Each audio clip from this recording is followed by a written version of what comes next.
وہاں کوئی ایک دوسرے کو اس توہین نہیں کر رہا، سب مل کے بنگلہ دیش کی ترقی میں کام کر رہے ہیں۔ اور سو مائی سو جو ذوالفقار علی بھٹو نے مڈل ایسٹ میں اتنے زیادہ پاکستانی آباد کیے تھے، آج وہاں انڈینز کی اور بنگلہ دیشیوں کی تعداد ہم سے بڑھ چکی ہے۔ ہمارے وہاں بھی نخرے نہیں سنبھالے جاتے اور ان کی محنتیں وہاں رنگ لائی ہوئی ہیں بنگلہ دیشیوں کی۔ تو میں بات کر رہا تھا کہ ایک اپنا ٹی وی چینل کے نا ایک اینکر صاحب اور کچھ لوگ نا انڈیا وہاں گئے بنگلہ دیش ڈھاکہ، انہوں نے ڈھاکہ یونیورسٹی کے طالب علموں سے نا گپ شپ لگائی ایک لان میں، تو انہوں نے پوچھا کہ یہ بتائیں کہ آپ کو کیسا لگا، آپ نے بنگلہ دیش، کیا کوئی ایسا امکان ہے کہ دونوں ملک کبھی اکٹھے ہوں، آپس میں دوستیاں بڑھیں؟ تو ایک لڑکی نے کہا کہ پاکستان کو ہم معاف نہیں کر سکتے۔ اگر پاکستان نے جو ہمارے 1400 بندے چن چن کے مارے، جن میں علماء، جن میں پروفیسر حضرات، سائنسدان، دانشور اور جو ایلیٹ کلاس کے ٹاپ کے 1400 لوگ تھے جو پاکستانیوں نے چن چن کے مارے، اندازہ لگائیے، آپ غور فرمائیے کہ یہ 1400 جو مارے گئے، جو قتل کیے گئے، جو شہید کیے گئے، وہ پاک فوج نے نہیں کیے تھے، وہ مکتی بھانی نے کیے تھے، انڈینز نے کیے تھے۔ اور ہم اتنے بدقسمت اور اتنے نااہل ہیں کہ ہم 50 سال میں یہ بھی ان کو باور نہیں کروا سکے کہ بھائی یہ کام ہم نے نہیں کیا، یہ کام مکتی بانی نے کیا، یہ انڈینز ایجنٹوں نے کیا، انڈینز نے کیا۔ آگ کو بڑھانے کے لیے ہماری خارجہ پالیسی یا ہمارے جو ڈپلومیٹ ہیں یا ہمارے جو باہر کام کرنے والے ہیں وہ اتنے نااہل ہیں کہ وہ یہ بھی آج تک 50 سال میں اس چیز کی کلیئرٹی نہیں دے سکے کہ جناب ہمارے ہاں ہم اس شامل نہیں تھے اس میں۔ اب بنگلہ دیش کا بچہ آج بھی، ابھی جو بچی بات کر رہی تھی وہاں پہ یونیورسٹی میں، اس کی عمر زیادہ سے زیادہ 22-23 سال ہوگی، اور یہ 6-7 سال 8 سال پہلے کی بات ہے، تو 30 سال لگا لیں۔ اس کا مطلب وہ بچی بنگلہ دیش بننے کے 20 سال بعد پیدا ہوئی، تو اس کا مطلب سینہ گزٹ میں تو ان کی یہ باتیں آج تک آ رہی ہیں نا، جو نفرت بڑھا رہی ہیں۔ تو ہم نے اس نفرت کی دہلیز کو کم کرنے کے لیے کیا کیا؟ کچھ بھی نہیں کیا۔ میں بات کر رہا تھا، مجھے نا میں تو اس وقت میرے تو شو بچپن میں تھا، میں تو شاید کچی پکی یا دوسری تیسری جماعت میں ہوں گا جب بنگلہ دیش بنا، مجھے تو اتنا یاد نہیں، لیکن مجھے یہ کریوسٹی تھی کہ کیا ہوا۔ جب میں پنجاب یونیورسٹی پڑھتا تھا تو میں پنجاب پبلک لائبریری گیا، یہ ہے لاہور میں مار روڈ پر عجائب گھر کے بالکل پیچھے، میوزیم کے پیچھے، اس کے بالکل بغل میں۔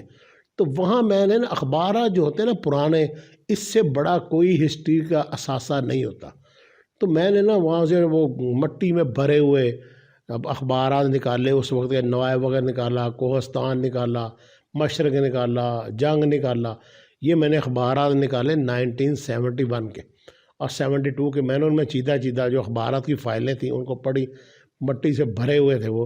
تو میں نے چونکہ نوائب وقت ایک نظریہ پاکستان کے حوالے سے ایک منفرد اخبار تھا، تو میں نے نوائب وقت کی ساری پڑھی۔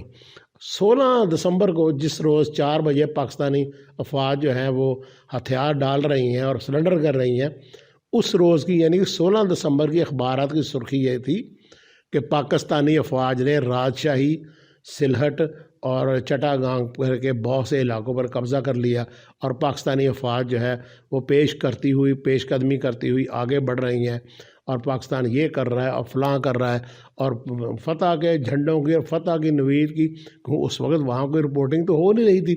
ہم اس وقت اخبارات نے یا میڈیا نے تو اسی پہ، سوشل میڈیا تب تھا نہیں، تو انہوں نے تو اسی پہ اکتفا یا ڈیپینڈ کرنا تھا جو سرکار ان کو۔ اب دیکھیں 16 تاریخ کو تو کامیابی کی خبروں سے 16 تاریخ کے سارے اخبار، 16 دسمبر 1971 کے سارے اخبار بھرے پڑے ہیں، اور 17 دسمبر کے اخبارات سوگ میں ڈوبے ہوئے ہیں، کیونکہ 16 دسمبر کی شام 4 بجے ڈھاکہ فال ہو چکا تھا، ہماری ہتھیار افواج نے پھینک دیے تھے، ہم نے سرنڈر کر دیا تھا، اور پاکستان، مشرقی پاکستان بنگلہ دیش بن چکا تھا۔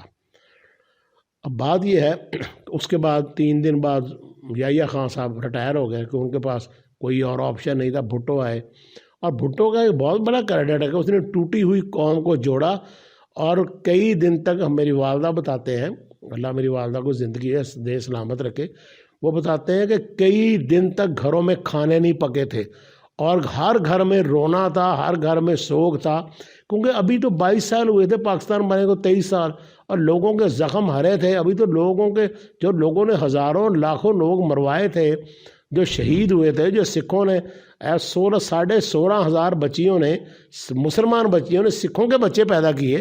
اسی قسم کی حرکت ادھر پنجاب جو سکھوں کی بچیاں اغوا ہوئیں، ہندوؤں کی اغوا ہوئیں، وہ مسلمانوں نے کی. دونوں طرف اسی طرح ہوا، کم کسی نے بھی نہیں کیا.